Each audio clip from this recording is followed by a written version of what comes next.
What is up, guys, and welcome to the Meeple Minded Podcast, the podcast where we talk all things tabletop gaming.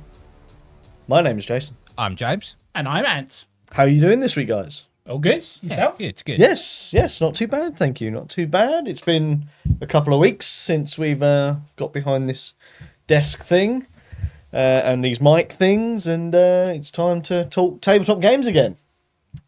How are we feeling about that? Has it really been that many weeks? I think it has. Wow. It might be. Last week was game week, It wasn't it? might have You even were been right. 3 weeks now, I think about it. Because I think we were due to record a couple of weeks ago, but we never did. We decided to game instead. Okay. I could be wrong, though. I could be wrong. James has probably got a better idea than me. Don't look at me. No, fair enough. Fair enough. But how have you been, guys? How's work? James, start with you as always.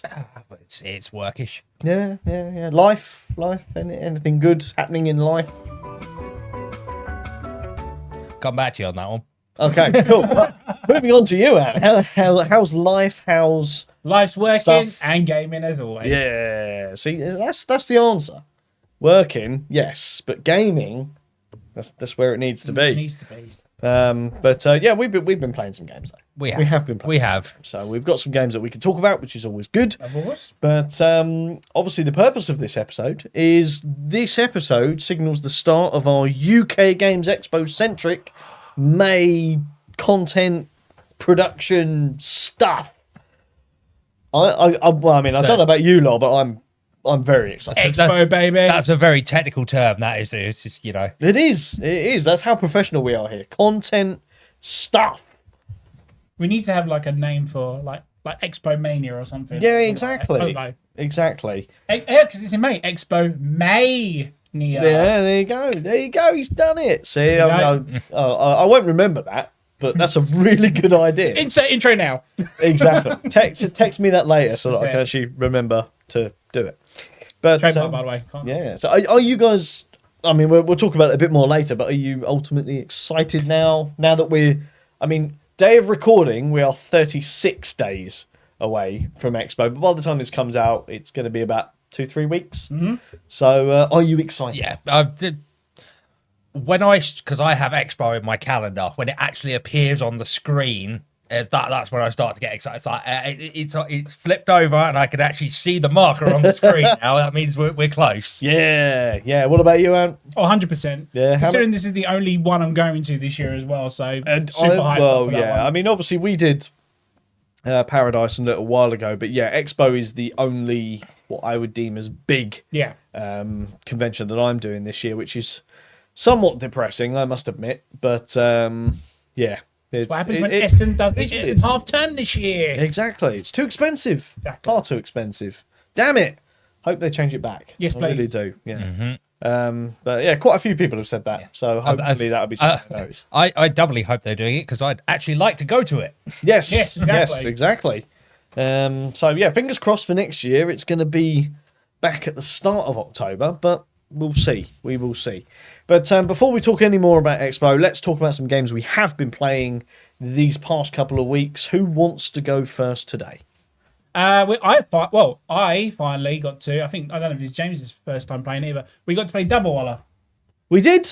Yes, we did. That was indeed your that first was. time of playing it as well. Yes, which was a game you got in Essen, I believe. it was. It was an Essen game. Yeah. And it was the first time I played that. I mean, yeah, I really enjoyed it. Yeah. I liked it. It wasn't what I was expecting, because when you were explaining the rules, I was like, What the hell are you talking about? no, the scoring aspect of it, because I was like, so do we get to do this again and whatnot? But then once we played it, I was like, holy crap, this is actually really good fun. Yes. So yeah. So for the people that don't know, would you Yes. like to give No, a you go little... for it, you Okay, go for it, you no go. worries. So Dabble Waller it's a bit of a weird one to try and explain it. It's sort of like a pick up and deliver style game. Yes, it's a Deliveroo game. But definitely. exactly, Deliveroo, the board game. Yeah. But yeah, essentially the theme of the game is you are playing as a Dabble Waller in Mumbai, where you are taking orders in the first half of the game. So you're basically going around the streets of Mumbai, picking up orders of what people actually want. And then once all the orders have been collected, the game board flips over, Yeah. and you then deliver those orders and claim your points / money. And yeah, basically that is the entire premise of the game. The first half of the game is a very polyomino Yes. I was about to say, style yeah. game, because you have your Dabble Waller with either depending on what board you play with, he either has a backpack, he has a cart that he's pulling stuff around on. But you have to fit the orders in, Yep. you know, on the cart, and then per level that you go up actually helps later in the scoring round. But yeah, it's a really, really interesting game. It's very hard to try and explain to people on their very first play Yes. what really they want to be doing, and because it's very rare that you find a game where you do an entire game of pickup style stuff and then flip the entire board over in order to score, which is sort of like a second half of the game, because you're not just scoring on that side, you're then having to play tokens and cards to try and boost the value of certain colours and stuff that is going to benefit you or hinder others. So yeah, very, very interesting concept of the game. What about you, James? It was your first experience. It was. I think when you were going through the teach, I was a little bit sort of like, I'm not entirely sure what's going on here. But then, like you said, like Anne said, once we got into the game, it was like, actually, this is a lot simpler, but still quite in depth, if you know what I mean. It's like it just clicked when we started playing it, but it's like, actually, this is quite the polyomino aspect of it. As always, introduces a bit of strategic thinking. Yes. But yeah, I really enjoyed it. And it involved your favourite word. Polyomino. Yeah. The only board game word that James has ever learned. But I really, really enjoyed Dabble Wallet and its simplicity. I think when I was learning the game, it was a case of, what the hell is this? Yeah. But actually, once you've played that first game, it's got that sort of click your fingers moment. It was like, I've now got this. I need to play this again because now I know what the hell I'm doing, and I feel like I can maximize my points and and stuff like that. Because you're kind of, when I'm explaining to you that you will be playing, like, the cards that you have in your hand or that you've played throughout the game, you're going to be using those cards later to up and down the screen. You kind of think to yourself, as, oh no, I need to remember what I've got on every single level, when you actually don't. Yeah, because you're going to score it per level at a time. That was the beauty of that game. Is like, okay, you're trying to move the character to get the piece you want, but do I want that card? Is the other question to it, isn't it? Yeah. So I was like, that was very clever. I never played a game that does that or makes me want to make my choice as hard, as well as I could to pick up. But I thought that was great at the end. But yeah, it was literally just the scoring part of it I was confused with, because I was thinking, right, so we're taking the cards back and we do it again. But no, it's literally...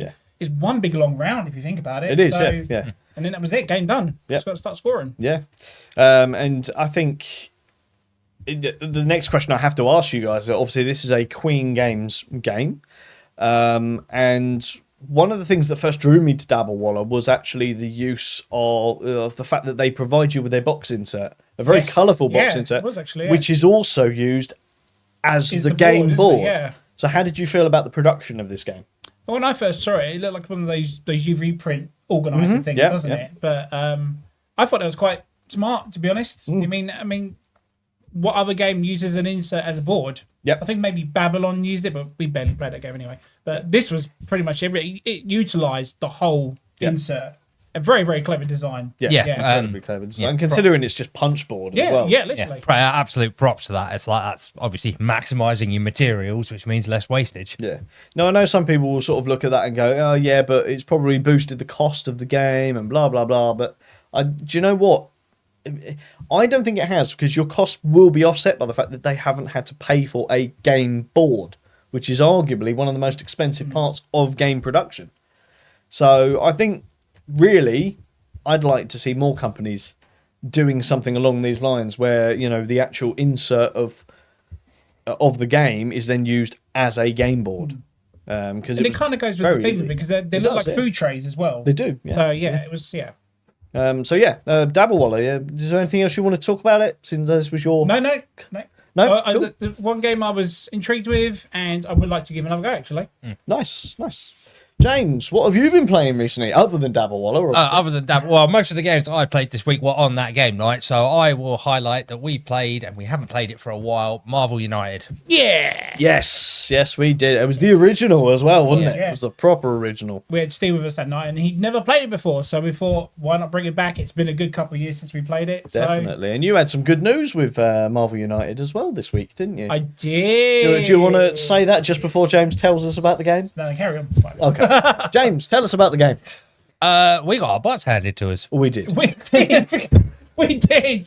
I think like the first time ever I've lost that game as well. Yeah, I want to say as well, props to Stephen of Tabletop Games, because we lost in pure style less than, let's say, a minute and a half after Stephen uttered those immortal words. I think we're doing really well here. Yes. It was the curse. So, James, for those that don't know Marvel United, what is it? It's a game. No, it's a round-based game where you're moving around the board, and the events are dictated by cards coming out. If you've got the playmat, almost like a clock. Yes. Yeah. And you have several actions, and the idea is basically to beat up thugs, rescue civilians, and ultimately perform enough stuff that you can start hitting whichever big bad you've selected. In our case, it was Ultron. Yeah, which is arguably the easiest of all the ones that are The in Red there, Skull right? is. Oh, Red Skull. Okay, so we weren't going against He's the easy. medium guy, Ultron. Oh, that's in right. that box set. Anyway, I feel slightly better. It wasn't the worst. No. It wasn't the He's one of those characters that just like spams stuff all over the board, and it's like the board. The board fills up. We lose straight away, and that's how we did lose. I was like, that was way too quick after Steve said those immortal words. Yeah, So, but it's the ramping difficulty though, isn't it? Because the more you hit those intermediate objectives before you can actually hit the bad guy, it ramps the difficulty up. Because like I think at the start, does he come out every three cards? Yeah, You hit one objective, then he comes out every 2 cards. exactly. Then you complete a second one where you can actually start targeting him, and he comes out every other card. This is Yeah. it, So it's like that ramping difficulty, and if you haven't managed the board while completing the objectives, exactly. especially with a character like Ultron, it just overflows. Yeah. Yeah, we needed to like spread out on that table a bit more than we Yeah. were considering, but. But I said to you when we were playing it, I was like, I really missed this game. It is so much fun.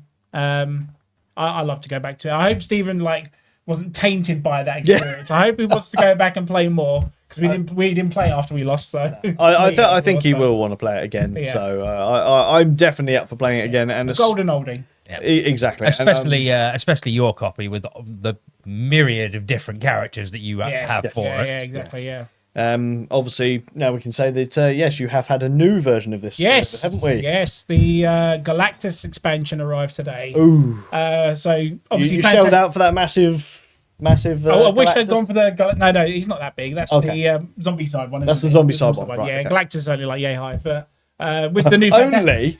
with the new Fantastic Four movie coming out, I was really considering wanting to get it, and I had Fantastic Four from the previous Kickstarter, so I thought we've got to have him go up against Galactus, and if we lose to Ultron, I think we're pretty much dead on the first round. yeah, 100%. First round of Galactus, but I can't wait. Yeah. So a very quick question, obviously because you posted on your own social media that you'd received that, Yeah.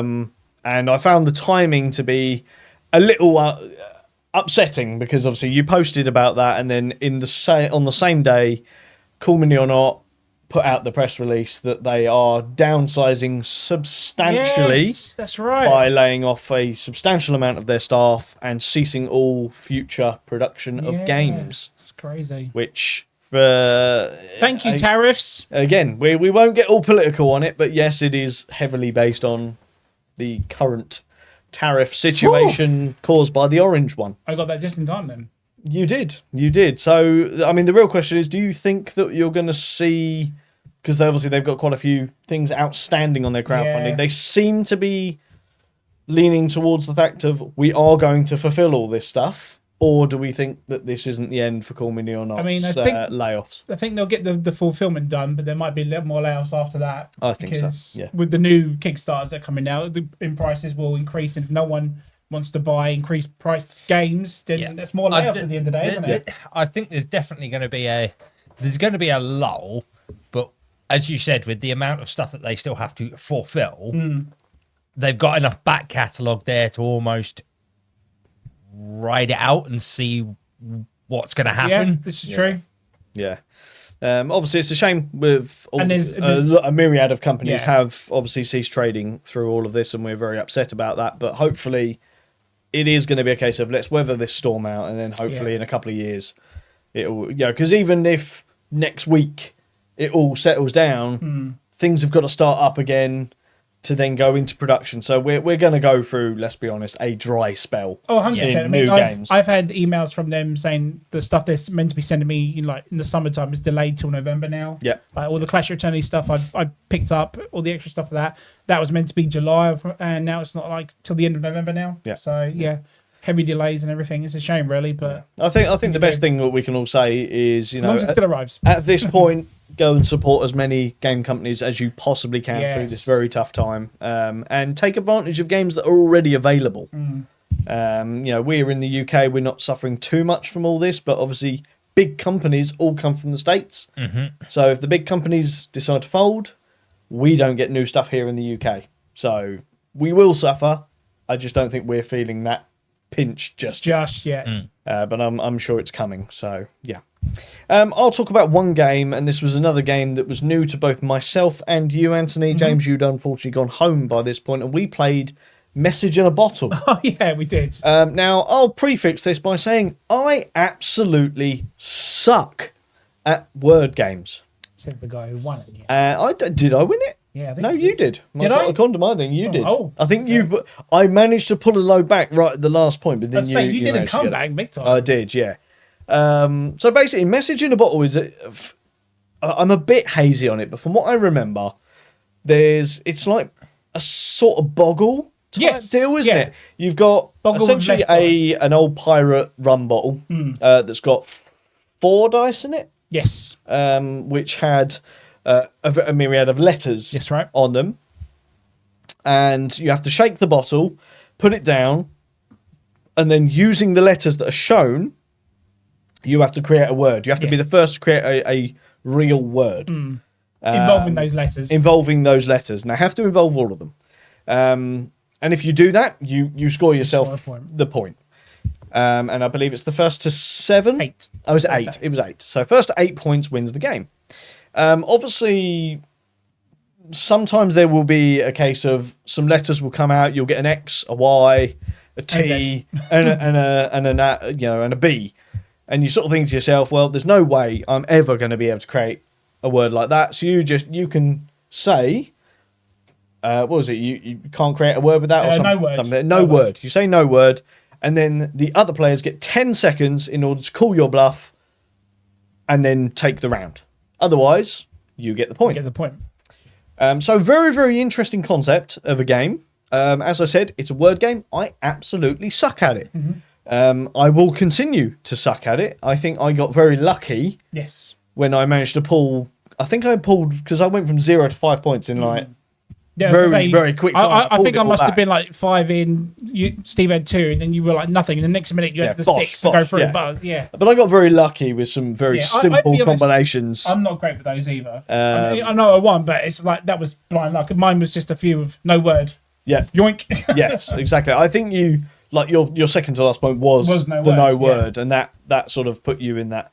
As you got that last one as well, because I clawed it back, and I think all of us were within 1 or 2 points of winning.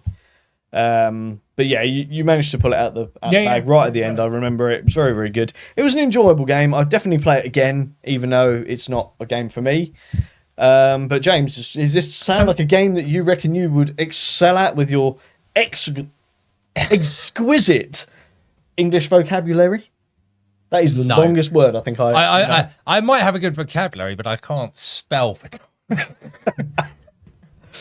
It's a nice filler game, nice little filler party game. It was, yeah. I mean, it's what 5-10 minutes we were playing that game for. If that. It was good. I remember like going to my nan's one, and she'd have Countdown on and absolutely being rubbish at it. And this very much sounds like that kind of game.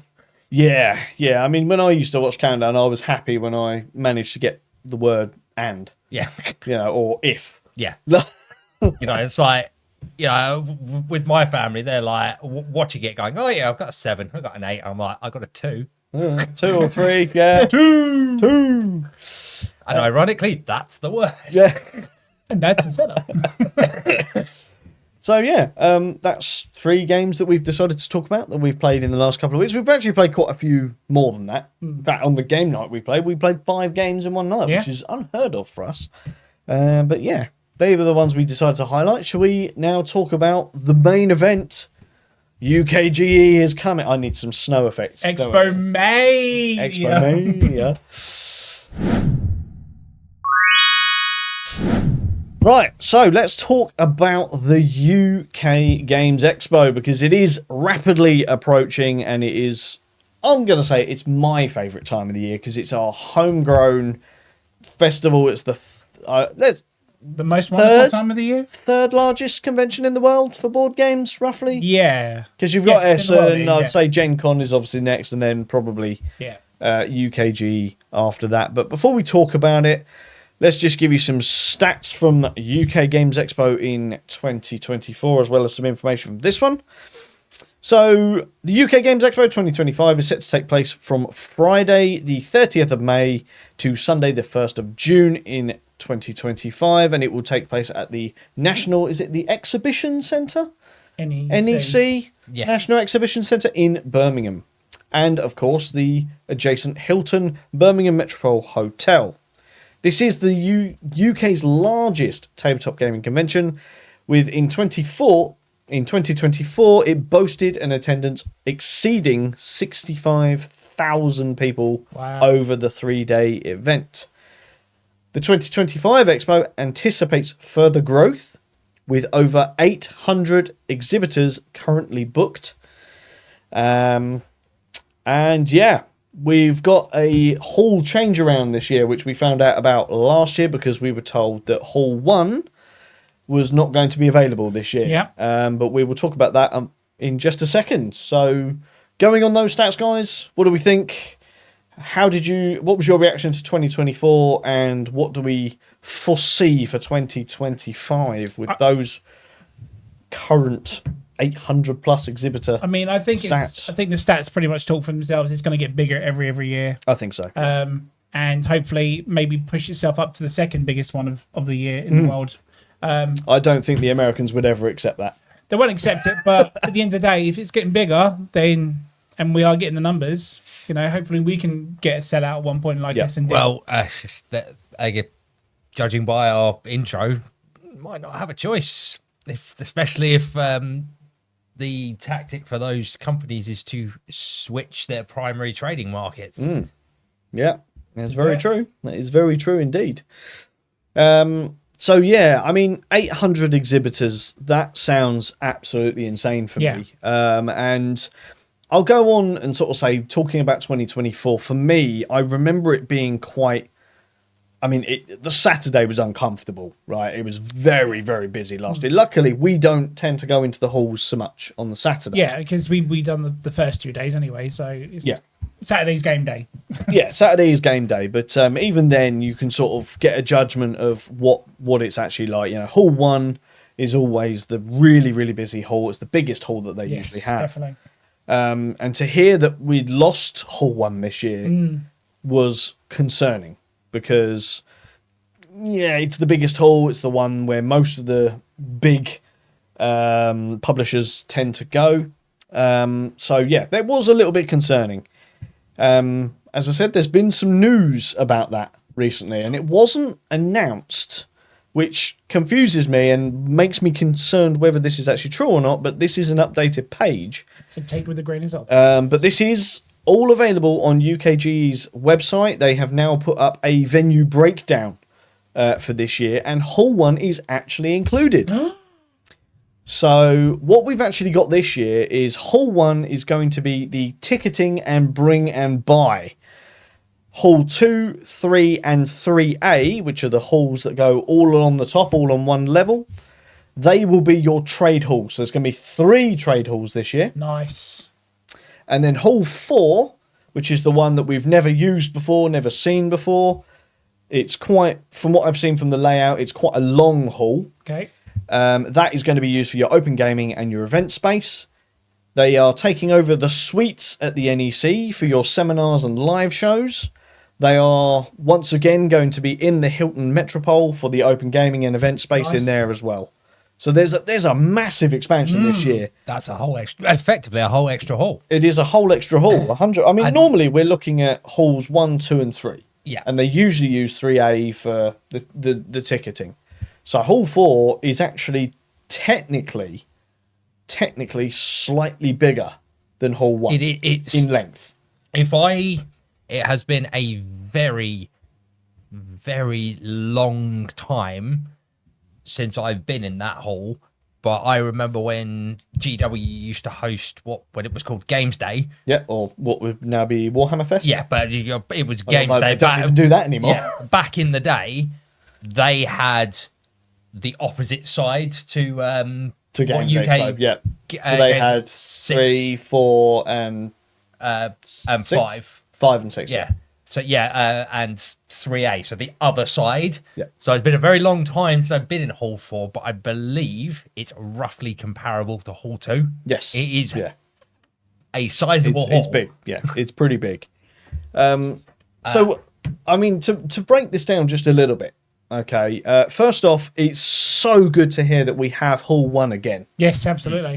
So for whatever reason, whoever it was that had booked it out, a lot of people are theorising that Hall 1 will be split in half. Right. And that UK Games Expo will have access to half of it, and whoever hired it has got the other half. So maybe they don't really need the entire hall. Why they would hire Hall 1, I don't know. But That's a massive I'm problem, not isn't sure it? that's... Hall 1. I was going to say, I don't think that theory holds water because it still only has one entrance and they wouldn't share the entrance because it's right down the bottom. So if you were to split it in half, whoever's got the bottom half of Hall 1, you'd be walking through their space. Yeah. So my guessing is whoever it was that has hired that hall has either realised they, one, don't need that amount of space and they're going to use a smaller hall, or they just don't need the hall at all. So they've cancelled it, or the event that they were going to run has been cancelled for whatever reason. We don't know what it was that was hiring it. But the decision to go ahead with the exhibition and the trade halls being in 2, 3, and 3A, instead of reverting back to the old layout, what do we think of that? Because obviously people are used to it, and that's a big hall for just ticketing and the bring and buy. And in all fairness, I mean, it would make sense to be in Hall 1 because it's right by the entrance. It is, yeah. So, or the main entrance anyway. Obviously, there's another entrance from the train station at the far end, but that would make more sense. And then there's your entrance, and then you can expand through the rest of the halls from there.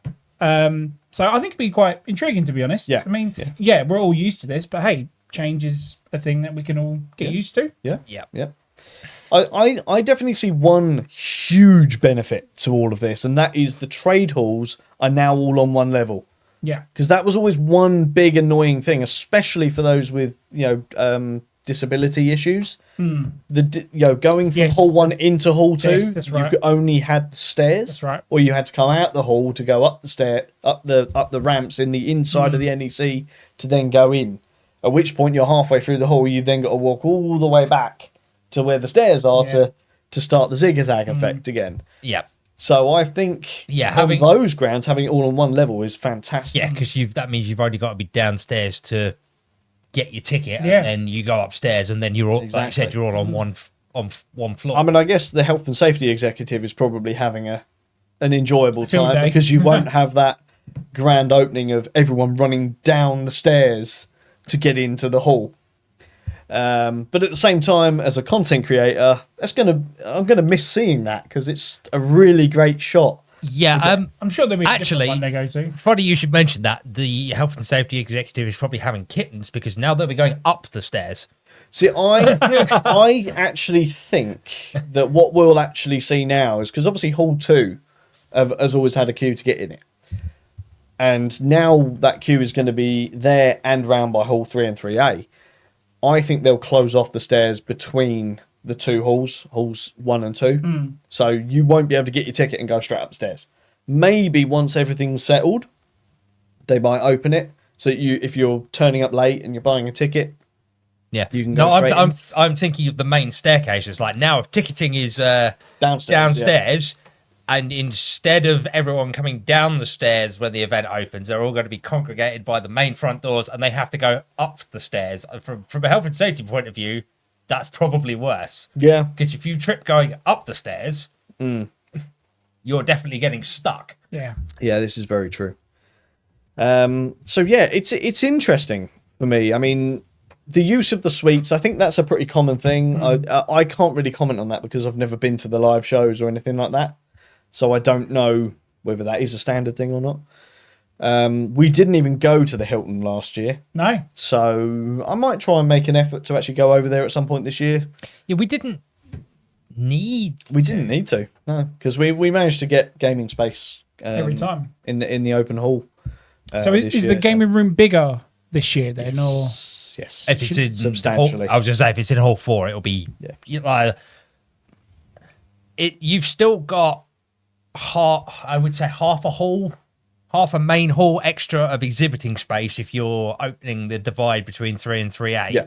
So you've got 2.5. Let's call it 2.5 halls of exhibiting spaces. right? But the gaming section, obviously, last year was in 3. 3. It was in 3 last year. which is about half the size of Hall 2. Hall 4 is comparable to Hall 2, so your gaming space is effectively doubled. Yeah, which I think, to be honest, with the open gaming in the NEC was needed because so much of it is set aside for event space. I'm hoping that with the extra space, they're not just going to put on more events. I hope that we are going to see more open gaming in the main hall. That's one of my biggest hopes from all of this. Yeah. But the real question is, because originally they never announced where the Bring and Buy was going to be. Now we know it is 100% going to be in Hall 1. That is a big, big hall. It can't all be used for ticketing, especially not for the full 3 days, because once they've sold the tickets, it's kind of redundant, right? Yeah, it's waste So of space, that tells me that Bring and Buy is going to be huge. I think it needs to, or bigger than last year anyway. It needs to be, because that thing is Ramo. It is from start to finish. I think, like, I don't think they so much had a problem with it last year, but I remember my first year, the queue for the ticketing and the queue for the Bring and Buy, I think, started conflicting. Yeah. So having it in a bigger hall where you can keep it clearly separated, because you do get a lot of people going into to the Bring and Buy, especially on the Thursday evening when a lot of people are rocking up. Yeah. Now, there has been, I believe there's been some information come out about the Bring and Buy this year. Now, obviously, last year they introduced some restrictions, which weren't really accepted by a lot of people. But I think it was a much needed limitation for that Bring and Buy, because, as you said, the year before was absolute carnage. You know, with a 3-hour line to check your games in, because people were bringing basically an entire shop with them and checking it into the Bring and Buy and what have you, and it's too much.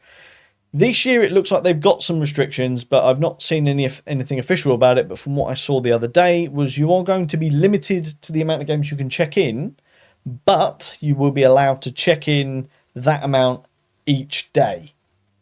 So not just the whole event. Not just that, yeah. You can't just turn up on Thursday evening, for example, and check in everything for the entire weekend. But you could go in on Thursday, check some stuff in. You could go in on the Friday to check some stuff in. You could go in on the Saturday, go in on the Saturday to check some stuff in, and then you can check some stuff in on the Sunday. I don't think anyone's going to take advantage of checking stuff in on the Sunday, but I think that's quite a fair way of doing it. Yeah, it's to me it seems like a compromise. Could still picture a lot of people moaning about that. Oh yeah, but 100%. It seems the fair compromise between an absolute hard limit and a free for all. Yeah, exactly. And I'm open to that. I mean, as I said, take that with a pinch of salt, because I read that on an unofficial place. I'm not sure where they got that information from, but that's what I've seen so far about that. So how do you feel about that, Ant? Do you think that's a good thing? Yeah, I mean, I remember they had a restriction for it last year, but I think that was just for the event entirely. wasn't it? They were allowed to bring so many in. Yeah, last it year, was wasn't just check it in, and that's all we were allowed. But the problem with me is I've never actually been to the Bring and Buy, so I'm quite. If it's as big as it's you guys making out to be, I'm intrigued to maybe give it a go this year. To be honest, I will probably give because again I'm the same. I've never actually been into the Bring and Buy because generally when I'm there, I'm not there to buy pre-owned games. But at the same time, increasing my game collection again, it's not a problem for me. So I might well go into there this year, but obviously remembering it's cash only. Cash only. Don't forget it. But yeah, is there anything else you guys want to bring up and talk about with regards to the halls or anything like that you want to see or anything like that? I just echo what you said. It's like I hope with a bigger gaming space or bigger hall dedicated to the open gaming section, like you said, I'd like to see a lot of it taken for actual open gaming, as you said, and not just an increase in the events, because that is always an issue, and I think it's always going to be an issue.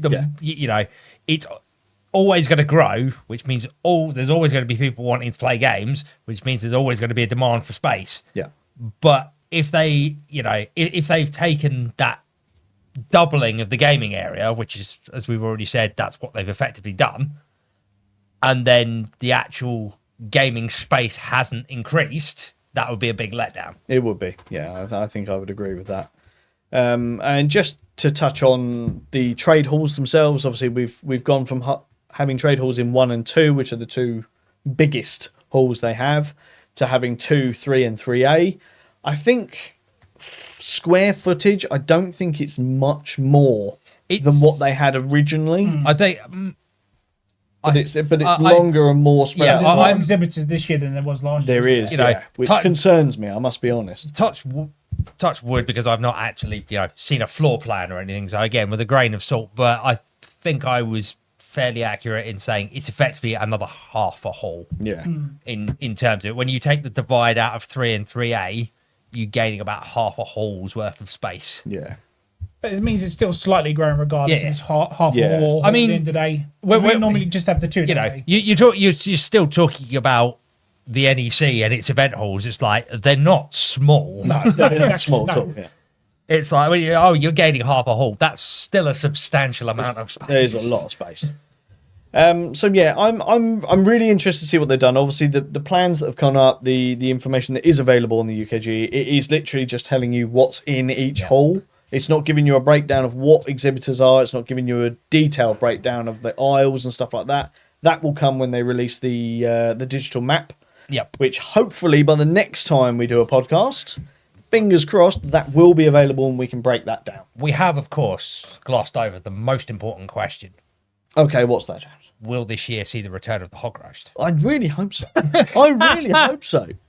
Because you still owe me a hog roast. You were so disappointed. It's like when they weren't there. I was, and I'm holding on to that, mate. You owe me a hog roast. No. That was Was that null and void? That was a one event deal. That wasn't. They weren't. Right, we need to come up with another deal then, so that we can make James buy me a hog roast again. Honestly, get you a hog roast. Getting him to go to the largest gaming convention in the UK, as a part of one of the most successful, undoubtedly, content creation teams in Crawley. We'll find something. We'll make you lose a bet somehow. But let's talk about a few things with regards to content. What are you guys hoping for?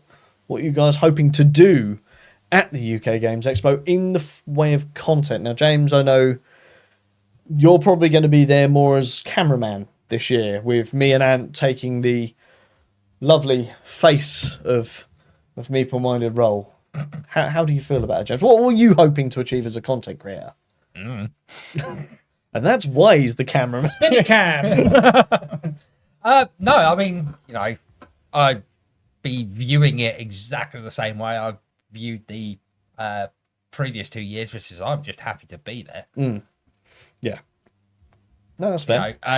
I'm in terms of actual content, and I know because I've seen obviously in the group chats, it's like a few more sit downs maybe with some of the quote unquote big boys would be nice. And I've seen you guys laying the groundwork for that, so Yes, yeah, that would be really good. Obviously, we won't give out any specific information because we don't even know ourselves at this point. Yes. Or No, do we? Or do we? Who knows? No, we genuinely don't. Nothing's confirmed yet. But yeah, we've sort of been laying the groundwork. We are aiming to do a lot more this year, right? We want to justify our presence at the UK Games Expo, and we really should be doing that. You know, the last few years we've done content, but I've always sort of got back and thought, you know what, we could have done maybe a little bit more. So, Ant, what about you? What are you hoping to achieve? Any specifics you would like to achieve? I mean, mimicking what James said about actually getting to speak to some guys. I'm quite excited about doing the vlogging again. I really enjoyed doing that for Essen. So, like the Essen style vlogs that we did, yeah. I really actually enjoyed doing that. It was actually the first time I've ever vlogged anything. Mm-hmm. So it Me was too. It was an experience for me. But no, I'm excited to... I know we don't have a full list of exhibitors yet, but we do know some of the big boys are coming. Yeah. And just hopefully getting to actually chat to some of them, I think would be just a great experience, full stop. Yeah, 100%. 100%. So yeah, it's pretty simple for me. I just want to create as much content as we possibly can. My current plan is that we will be putting out a video every single day in a vlog style video. So you will get a day 0, which will be our travel, and a little bit of the press evening, because we will be attending that on the Thursday. You'll get that on hopefully Thursday evening, possibly Friday morning. You'll hopefully get a video on Friday evening, Saturday evening, and Sunday evening. And one of those will be just us eating chicken wings. And one of those will just be us eating chicken wings. And that will give you sort of those videos are aimed to give you a rough idea of what's going on around in general.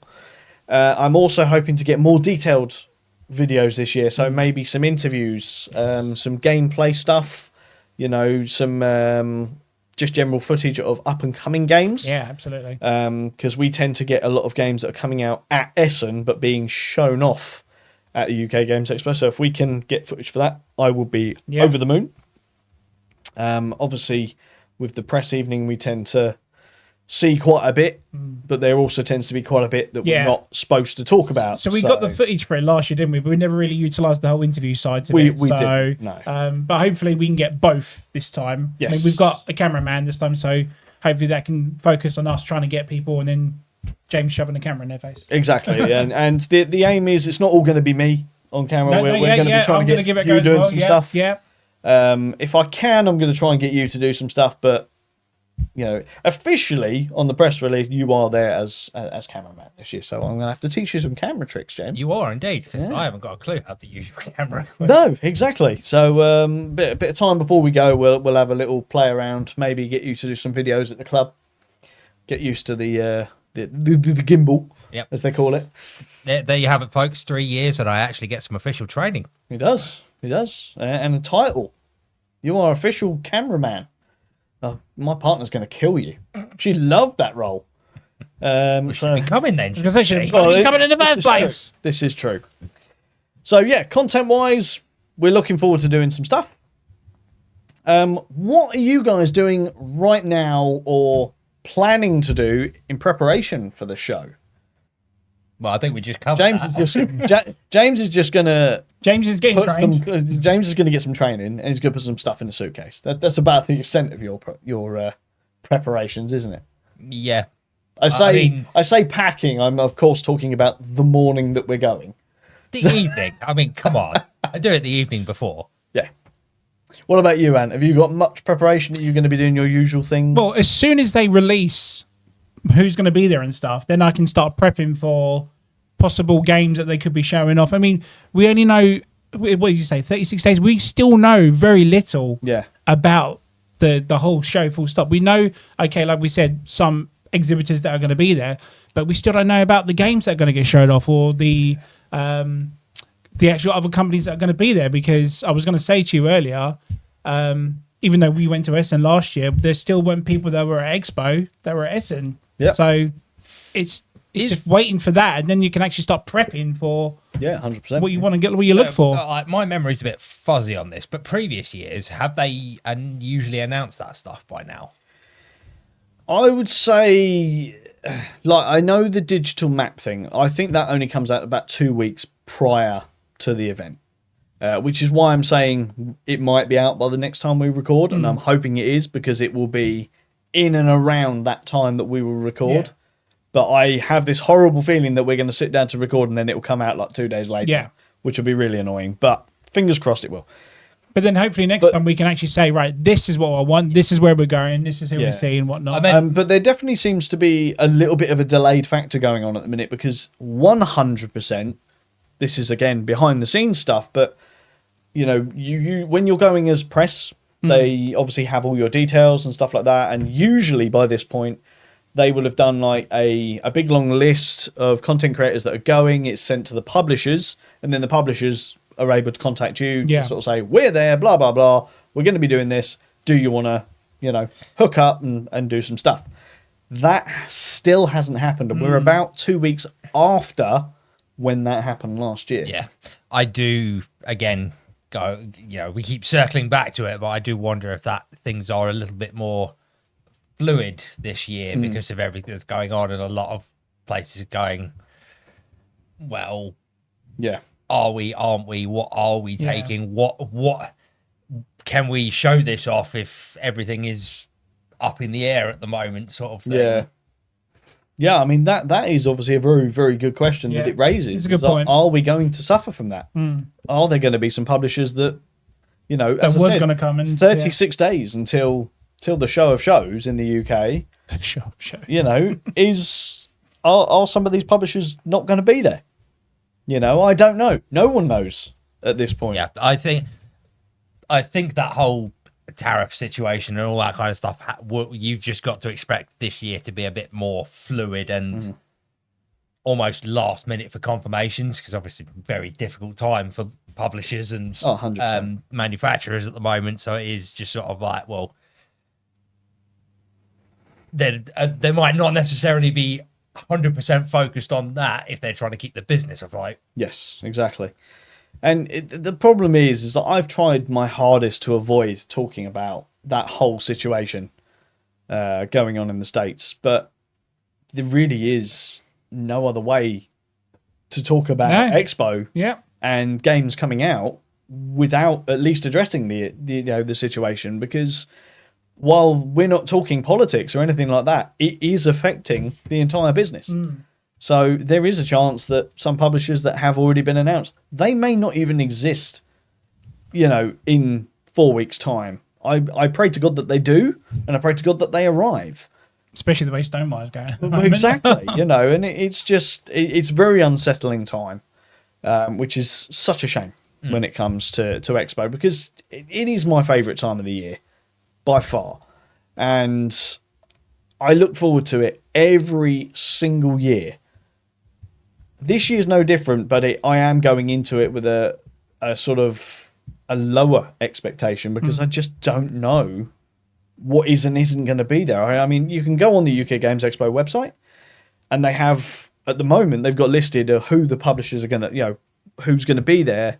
Some games they talk about what's going to be new and things like that, but there isn't obviously a detailed thing about who's going to be there, where they're going to be. There's not a definitive list that says there will definitely be here. Yeah, exactly.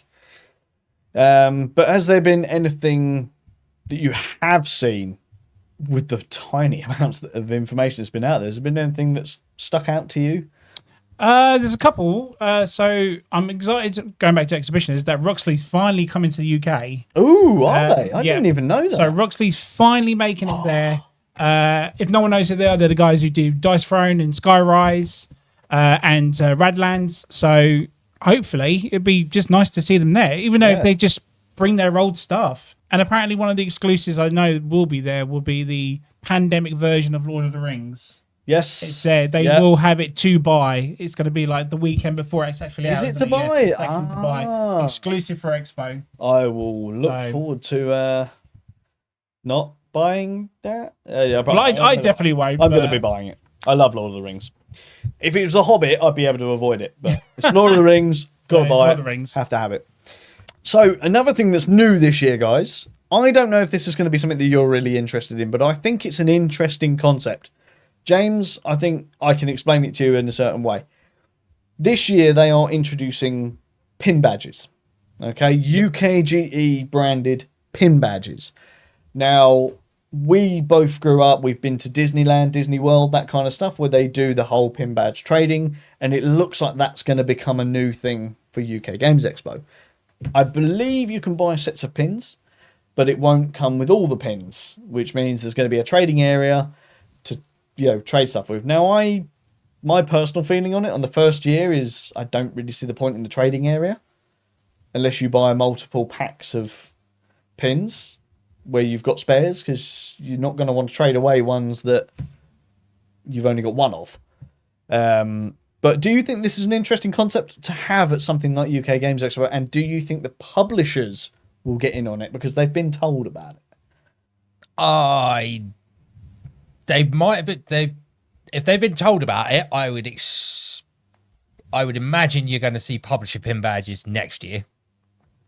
I think we'll see some. If it takes off, I think it's an interesting. It's a gamble because it's obviously you don't know if it's going to pay off, but something like that is. I'm surprised they haven't tried it sooner. I'm completely honest, because it's not a unique thing. Like you said, Disney have been doing, and other places have been doing that kind of thing for 100%. years, as like collectibles and that. And I think it will work at UKGE because you have other things like people will. They always want the T-shirt from this year and the other sort of merchandise thing. So I see that working for them. Yeah, I can definitely see it being a working thing. What about you, Ant? Is this something that you've seen? Are you interested in it? Are you a collector of things like No, it's ridiculous. It's a board game convention, not a pin badge convention. No, I would say it sounds fun. I like pin badges, don't get me wrong, but the whole you guys talking about it just reminds me of the days when you had sticker albums. Yeah. So, I got this, let's trade this and swap that. Yeah. So. Yeah, see, I obviously, when I used to go to Disney quite frequently, many years ago before they became, money grabbing, we'll leave it at that. But not sponsored by Disney.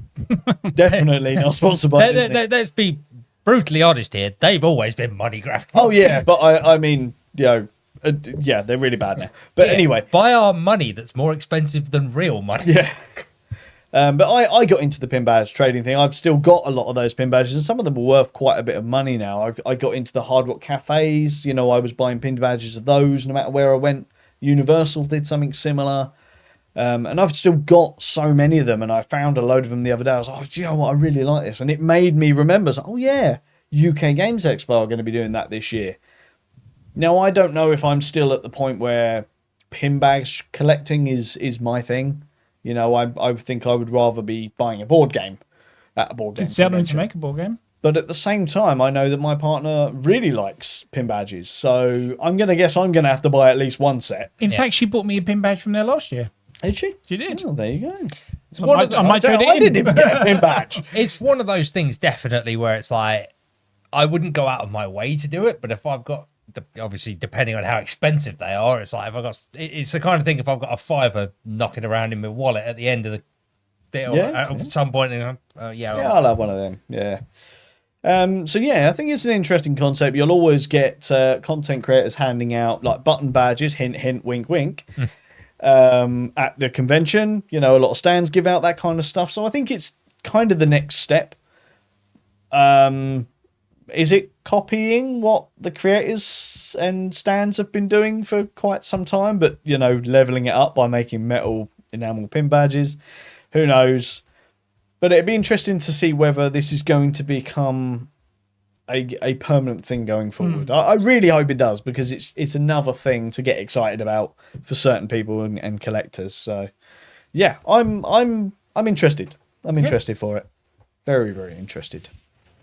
But yeah, anything else you guys want to talk about with regards to UK Games Expo this year that you're excited for or anything like that? No? Just excited to be going. Yeah, pretty much. Yeah. I mean, we all booked our hotels the month after last year, so we've been waiting for this. We want this. That's not. I opened that store. Sorry.